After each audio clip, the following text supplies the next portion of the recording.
할렐루야. 주님의 이름으로 성도님들 환영합니다. 아멘. 5월이 시작되었습니다. 우리가 신앙생활을 하다가 보면 이런 순간이 옵니다. 이런 순간이 뭔가 하면 분명히 하나님이 도와주셨던 경험이 있었는데 어떤 상황 하나만 바뀌었는데 그런 순간 모든 것이 흔들리는 경험을 할 때가 있습니다. 잘 지나왔던 일들은 다 잊어버리고 지금 눈앞에 있는 어떤 문제 딱 하나 때문에 다시 두려워지고 다시 불안해지고 다시 흔들립니다. 그래서 이런 생각을 할 때가 있습니다. 지금 이 상황을 하나님이 정말 해결해 주실까? 실은 이미 해결한 걸 경험했는데 또 그런 생각에 휩싸이는 거죠. 내가 잘못하고 있는 건 아닐까? 오늘 본문에 나오는 이스라엘 백성도 정확히 그런 질문의 자리에 있습니다. 지난번 말씀 나눌 때 모세 이야기를 했는데 당시에 고통받는 이스라엘 백성들의 음성을 하나님께서 들으시고 보시고 생각하시고 기억하셔서 그들을 모세를 통하여 출애굽하게 하셨는데 정작 출애굽을 하고 나니 첫 번째 두려운 일이 닥치니까 오늘 말씀처럼 앞에는 홍해가 가로막고 있고 그리고 뒤로는 이집트 군대가 또 기록을 보면 성경을 보면 전차만 그리고 엄청난 기마병들 이런 군대 앞에서 무력할 수밖에 없는 무기 하나 없는 이스라엘 백성들의 그런 황망한 상황을 표현해 줍니다. 그래서 오늘 말씀을 보면서 우리가 단순히 홍해 바다가 갈라졌대 이집트 군대가 한 번에 다 몰살했대 이런 기적을 보여주는 내용으로 접근하기보다 이런 상황 속에서 드러나는 사람의 본성, 드러나는 사람의 연약함을 좀 발견하길 바라고요. 그리고 그런 상황 속에서조차도 사실 실망시키는 사람들 앞에서 하나님은 어떻게 생각하고 일하시는지 그것을 우리가 함께 발견하기를 축복합니다. 그래서 오늘 우리는 이 질문을 가지고 말씀을 시작하려고 하는데요. 이 질문은 뭔가 하면 왜 우리는 하나님이 하신 일을 쉽게 잃어버리는가? 잊어버리는가? 잃어버리기도 하고 잊어버리기도 하죠. 왜 우리는 하나님이 하신 일을 쉽게 잊어버리는가를 질문을 가지고 말씀을 시작하고자 합니다. 왜 잊어버릴까요? 그리고 그렇게 잊어버리는 우리들을 또 하나님은 우리를 향해서 어떻게 일하고 계시는가요? 오늘 말씀 10절을 소리내서 읽어보겠습니다. 10절을 함께 읽어보겠습니다. 시작. 바로가 다가오고 있었다. 이스라엘 자손이 고개를 들고 보니 이집트 사람들이 그들을 추격하여 오고 있었다. 이스라엘 자손은 크게 두려워하며 주님께 부르짖었다. 홍해를 앞으로 두고 있다고 말씀드렸어요.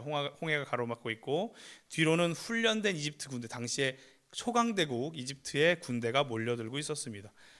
이스라엘은 쇠로 된 무기가 없는데 이집트는 전차와 기마병이 있었어요. 그러니 수준 차이가, 격의 차이가 너무나도 큰 거죠. 어떻게 상대해 볼 수 있는 그런 게 없어요.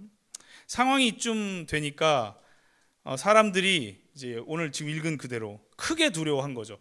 군대가 자기들을 죽이려고 오고 앞으로는 바다가 가로막고 있으니까 어떻게 할 수가 없는 거죠. 그러니까 두려워하는 것까지는 이해가 됩니다. 그리고 주님께 부르짖었다. 여기까지도 괜찮은 것 같아요. 두려워하면서 주님께 부르짖는다. 여기까지는 하나님을 찾았구나. 좋은 것 같습니다. 근데 그 부르짖음이 뭘로 바뀌어요? 이게 오늘날 우리가 찾아내야 될 우리의 모습이고 그리고 고쳐야 할 우리의 모습이라고 생각합니다. 11절 함께 소리내 읽어보겠습니다. 11절 시작. 그들은 모세를 원망하며 말하였다. 이집트에는 묘자리가 없어서 우리를 이 광야에다 끌어내어 죽이려는 것입니까? 우리를 이집트에서 끌어내어 여기서 이런 일을 당하게 하다니 왜 우리를 이렇게 만드십니까? 물론 성경을 잘 많이 읽으신 분들은 내용이 이해되실 거고 많이 안 읽으셔도 지난번 설교 때 말씀드린 것처럼 모세는 이렇게 이끌고 싶지 않았죠. 하나님 저는 못해요라고 얘기했던 사람이에요. 그러니까 이 말 일단 첫 번째부터 틀렸고요. 두 번째로 모세가 이 사람들 광야에서 끌어내서 죽이려고 했습니까? 아니면 이스라엘 백성들이 너무나도 고통스러워서 이집트 사람들이 학대하고 핍박하니까 고통스러워서 살려달라고 외친 그 외침의 결과로 하나님이 탈출시켜 주신 겁니까?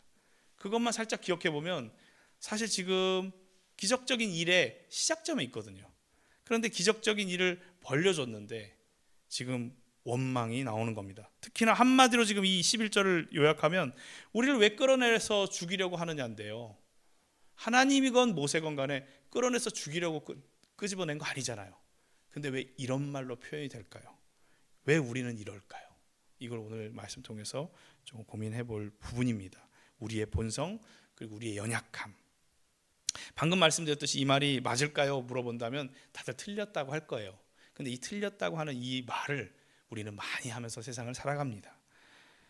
부모님을 원망하고 아내를 원망하고 남편을 원망하고 자녀를 탓하고 그리고 친구들을 원망하고 친구를 탓하고 우리는 수많은 탓과 원망을 하고 이야기를 하는데 실은 냉정하게 생각해 보면 진짜 그것이 맞는가? 그것이 타당한가? 우리 사실 그런 고민을 할 수 있는 어떤 여유가 필요합니다. 생각할 시간이 필요한 거죠. 일단 말씀만 놓고 봐도 첫째로 출애굽기 2장 지난번에 나눴던 내용 중에 읽었던 내용 중에 출애굽기 2장에 사람들이 고통받고 고통스러워해서 부르짖었어요. 그리고 그런 모습을 보고 하나님께서 굳이 안 그러셔도 되는데 들으시고 굳이 안 그러셔도 되는데 기억하시고 굳이 안 그러셔도 되는데 모세를 택하셔서 그리고 모세를 통해서 10가지 재앙을 이집트를 치셨고 그리고 마지막 6월절 장자가 다 죽는 그 사건을 통해서 이집트 왕 파라오가 여기는 성경에는 바로라고 써있는데 파라오가 손을 든 거죠. 나가. 나 더 이상 안 되겠어 라고 하게 되는 그런 일들은 하나님이 하신 거죠. 이스라엘 백성들이 뭔가 뒤에서 주문을 외웠거나 뭔가 물질을 바쳤거나 이런 거 하나도 없거든요. 오직 하나님이 하셨거든요. 하나님이 기적을 베풀고 계시는 현재 진행형이거든요. 아직 완료된 것도 아닌데 지금 당장에 보여지는 군대가 밀려오는 것 때문에 과거에 하나님이 하신 모든 일을 다 잊어버렸다. 이것이 우리의 인생과 같다 이 얘기를 하는 겁니다. 오늘 이 전반부의 이야기를 한 줄로 요약한다면 이런 말이 되겠죠. 상황이 바뀌면 사람은 하나님이 해주신 것을 잊어버린다. 다시 한번 해볼까요? 상황만 바뀌면 사람은 이전에 하나님이 해주신 것 다 잊어버린다. 이것이 사람이다. 우린 이렇게 기억해야 될 것입니다. 사람은 과거의 은혜보다 현재의 상황을 더 크게 느끼는 존재이기 때문에 그래요. 왜냐하면 기억력에 한계가 있고요. 미화시키거나 왜곡하거나 망각하거나 그렇기 때문에 눈에 보이는 현재에 더 집중하는 그런 존재는 맞습니다. 상황이 바뀔 때 그런 하는 모습을 보았으니 이제는 한번 상황 너머에 사람의 마음 속을 한번 좀 들여다보는 구절로 한번 넘어가 볼까 합니다. 12절 한번 소리내서 읽어볼까요? 12절 시작. 이집트에 있을 때에 우리가 이미 당신에게 말하지 않았습니까? 광야에 나가서 죽는 것보다 이집트 사람을 섬기는 것이 더 나으니 우리가 이집트 사람을 섬기게 그대로 내버려 두라고 하지 않았습니까? 여기서 아멘 하면 안 되죠. 하나님 기록된 말씀이라고. 이제 두려움에서 원망으로, 원망에서 앞뒤가 안 맞는 탓이 시작되죠. 이집트를 탈출하는 것보다 이집트에서 노예 생활하는 것이 더 낫다고 지금 말하는 지경에 이르렀어요.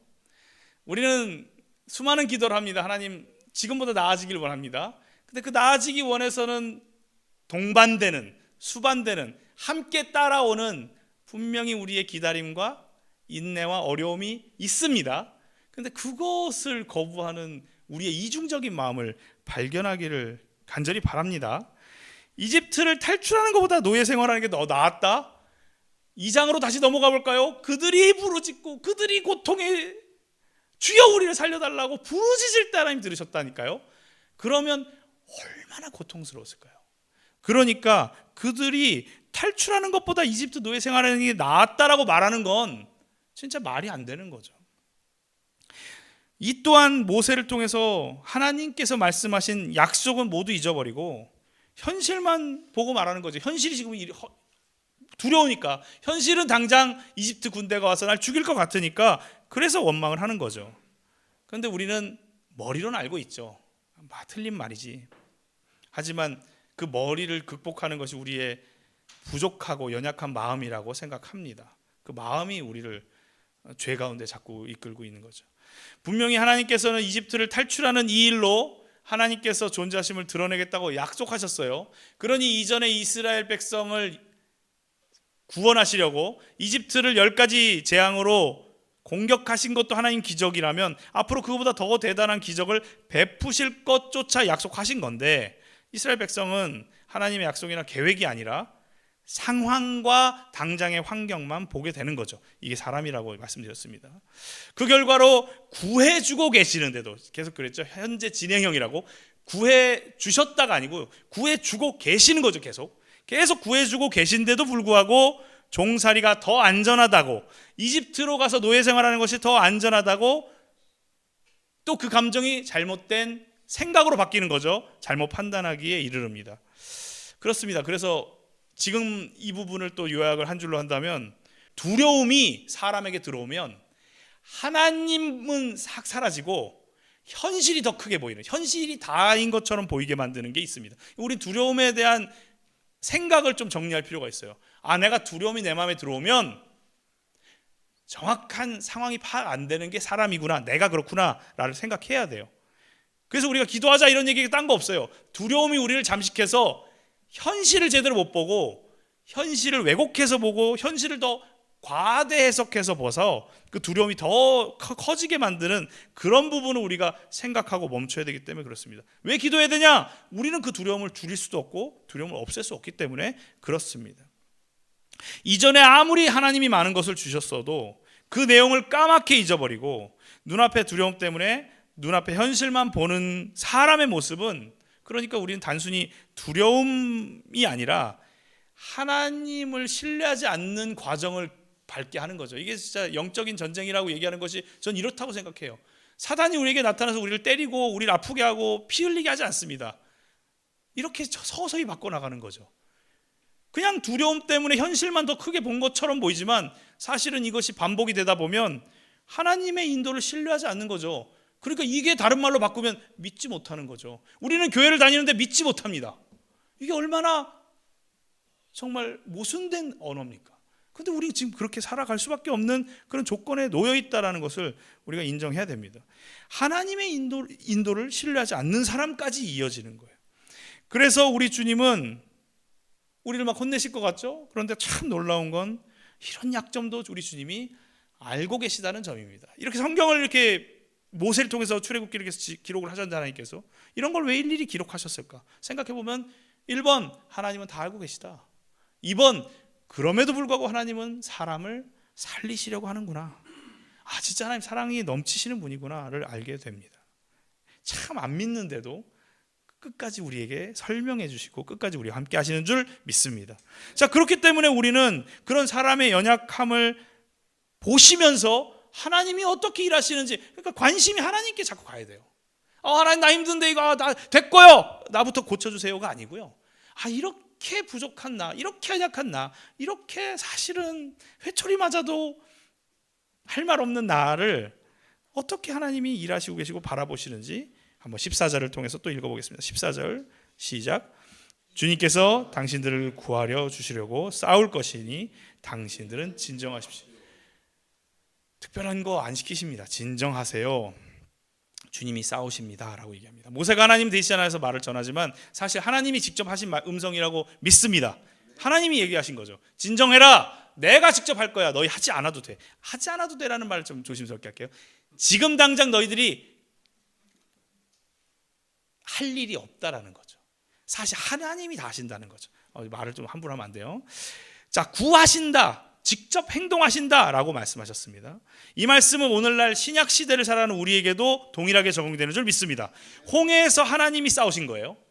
홍해에서 하나님이, 홍해도 싸워서 이겼고, 홍해 갈라지겠습니까? 뒤에 이집트 군대도 다 싸워서 다 죽였죠. 아예 수장시켜서 죽였어요. 이것처럼 십자가에서 우리가 해결해야 될 죄의 값을 예수님이 대신 싸워 이기신 줄 믿습니다. 그러니까 예수님도 완료가 아니고요, 예전에 십자가 달려 죽으셨다가 아니고 부활하셨다가 아니고 지금도 이 순간에도 우리와 함께 하셔서 우리를 도우시고 우리를 지속적으로 구원에 관련된, 구원이라는 게 딴 게 없죠. 우리를 살려주시는 거잖아요. 마음이 두려움으로 죽어갈 때도 살려주실 줄 믿습니다. 아파서 고통스러워한 사람 살려주실 줄 믿습니다. 여러 부분으로 힘들어하는 우리들을 지키실 줄 믿습니다. 이게 그러니까 하나님과 예수님으로 이렇게 구약 신약의 이 구체적으로 변화하는 이 흐름을 보면 사실 진짜 일치하는 내용들이 너무나도 다 일치하는 거죠. 그러니 이 문구의 진정하라는 말도 다시 생각해 보면 안심해 이런 말로 그냥 있는 그대로 받아들이는 것도 중요하지만 중요한 건 하나님이 구해 주신다, 직접 해결해 주시니까 안심해. 그러니까 안심해는 실은 결과에 대한 얘기예요. 결과가 없는데 안심해 이러면 이상하잖아요. 직접 일하시니까 안심해요. 그러니까 안심하라는 것이 1번이 아니라는 거예요. 이게 무슨 문제인가 하면요, 저도 가끔 상담을 하다가 힘내세요, 괜찮아요 하는데요, 아니 그 사람은 그냥 힘든데 힘들어하지 마세요 얘기하는 것이 말이 안 맞거든요. 사실은 힘들지 않은 일들에 대해서 이야기해야 돼요. 그것을 저도 많이 실수를 하는데 우리들도 사실 그렇게 살아가는 거거든요. 근데 오늘 말씀을 보니까 하나님께서는 이 원리를 정확히 알고 계시는 거죠. 힘내, 진정해, 안심해 이런 말들 그 이전에 하나님이 구해주신다, 직접 해결하신다는 말에 우리가 집중하기를 축복합니다. 걱정하는 일을 그만두고 안심하에 이런 말 아무리 해봤자 소용없어요. 걱정이 되는데요, 마음이 졸여지는데요. 그럼 어떻게 해야 그런 마음이 사라지느냐? 그런 일이 해결되는 것을 자주 보면 돼요. 그런 일이 해결되는 걸 보면 안심하지 말라 해도 안심이 되죠. 그렇지 않겠습니까? 그러니까 우리는 우선순위가 바뀐 거예요. 힘들어서 교회 오는 성도들 내지는 여러 사람들을 만날 때 괜찮아 하나님이 하실 거야에 괜찮아가 너무 크게 다가가면 안 될 줄 압니다. 하나님이 하시는 거에 이야기를 해야 돼요.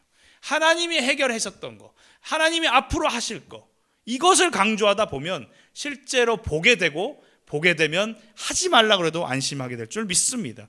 하나님이 구해주시는 걸 자주 보면 볼수록 안심이 되어집니다. 그런데 여기에는 한 가지가 필요합니다. 아까 그래서 말을 조심해야 된다는 그 얘기예요. 우리 아무것도 안 해도 된다? 아니죠. 한 가지는 해야 됩니다. 15절 한번 소리내서 읽어보겠습니다. 15절 시작. 주님께서 모세에게 말씀하셨다. 너는 왜 부르짖느냐? 너는 이스라엘 자손에게 명하여 앞으로 나아가게 하여라. 무엇이 필요한가 하면 우리가 아무것도 안 해도 하나님 뿅 하고 지켜주시는 것이 아니라, 하나님은 우리가 아무것도 안 해도 하시긴 하시는데 우리에게 요구하시는 건 그 일을 해결하기 위해서 뭘 하라는 건 아니에요. 그래서 아무것도 안 해도 이런 얘기가 나오는 거죠. 하기는 하는데요, 일을 해결하기 위해서 하는 게 아니고요, 하나님이 일하시는 자리에 서야 된다라는 얘기를 하는 거예요. 그러니까 우리는 이거를 기도를 안 해서 우리가 일이 안 해결됐어, 아니 우리가 열심히 헌신하지 않아서 안 했어, 이게 지금 카테고리가 달라요. 하나님은 우리가 기도하시든 안 하시든 일하시고 이루실 줄 믿습니다. 다만 그럼 우리는 아무것도 안 해도 되느냐? 이런 문제가 아니에요. 아무것도 안 해도 되느냐라는 말이 어디 있어요. 그게 아니라 하나님이 알아서 다 하실 건데 우리가 거기에 믿음으로 동참하느냐의 개념으로 들어가야 되는데, 자꾸 이것을 사단이 헷갈리게 하고, 그리고 믿음이 없는 사람들이 중간에 성경을 안 읽고 설명해줘서 그런 거죠. 우리가 기도해서 이루어지는 건 아니에요. 하지만 왜 기도하느냐? 하나님이 일하시는 걸 믿음으로 가서 보고 지키라고 기도하는 거죠. 하나님이 하시는 걸 믿는다라는 게 기도인 거예요. 하나님, 나는 공부 하나도 안 할 건데 시험 100점 맞게 해주세요, 이런 기도가 아니고요. 하나님은 나에게 수많은 선물을 펼쳐주실 걸 믿는데, 주님 제가 믿음으로 그 앞에 가 있게 해주세요.